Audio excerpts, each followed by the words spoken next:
c'est officiel maintenant. Kylian Mbappé a signé son contrat avec cette équipe du Real Madrid jusqu'en 2029 selon les informations relayées par Marca.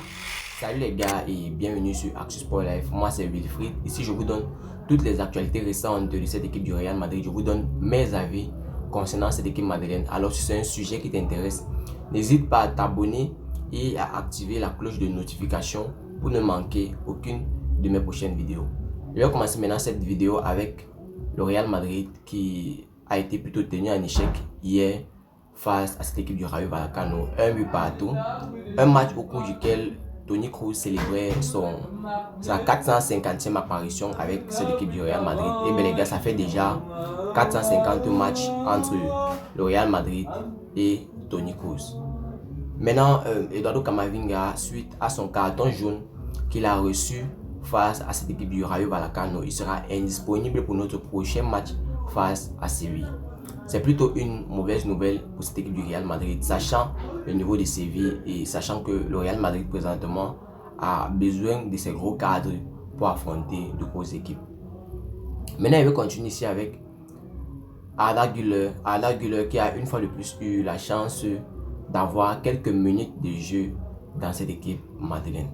Personnellement, concernant le sujet d'Arda Güler, de quelques rumeurs d'ici et là qui parlaient d'Arda Güler qui allait être prêté la saison prochaine dans un autre club, je pense que ce sont des fausses rumeurs et que ça ne va pas du tout arriver.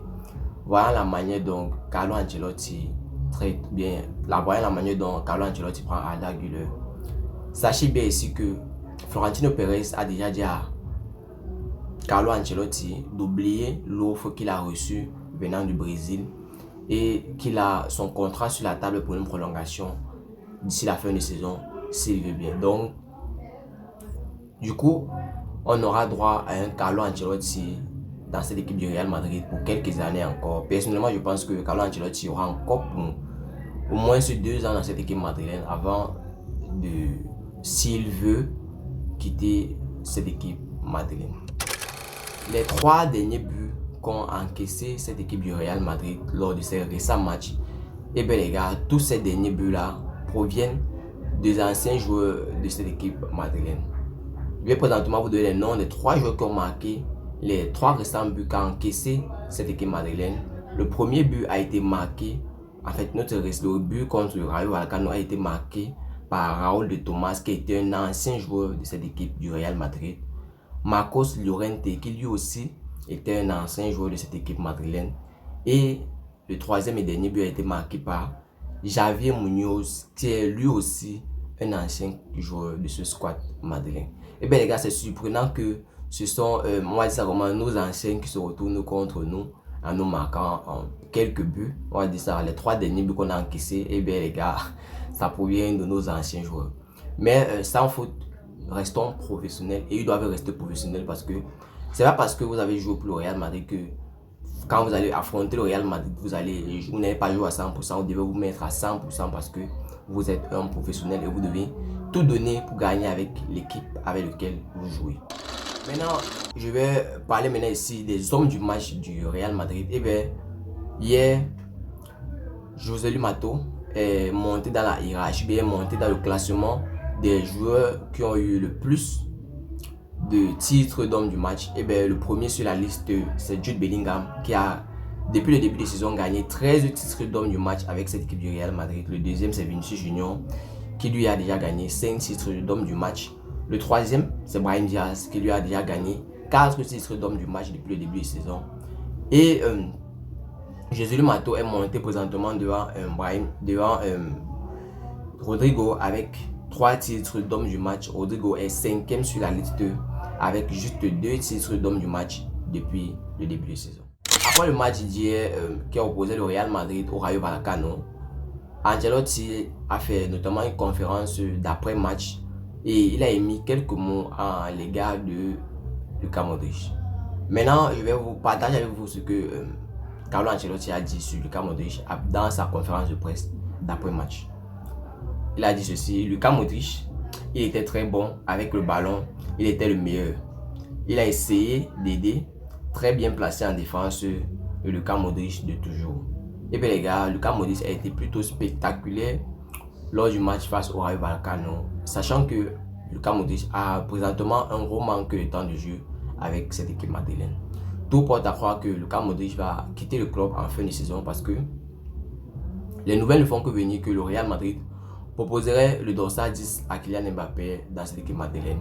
Et bien si Kylian Mbappé doit bel et bien porter ce dossard 10 là, ça veut dire que le dossard 10 actuel de cette équipe madrilène doit notamment quitter ou changer le dossard que je ne pense pas va arriver.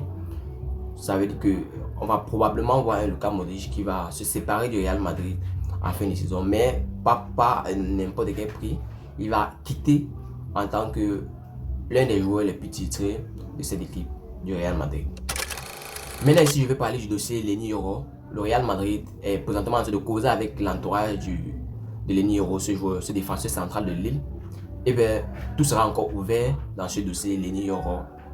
Potentiellement le Real Madrid est en train de suivre ce joueur de très près. Il suivait Leny Yoro de très près et on peut pourquoi pas avoir une signature lors du mercato de fin de saison. Mais personnellement, je pense que le Real Madrid va vraiment, si on voit un Real Madrid réagir par rapport au dossier ou bien au cas de Leny Yoro, ça veut dire que le Real Madrid a vraiment vu en Leny Yoro ce joueur là qui peut amener une grosse différence dans cette équipe madrilène. Parce que présentement, si on a un problème en défense ou bien en défense centrale, c'est parce que nos défenseurs centrales sont présentement blessés.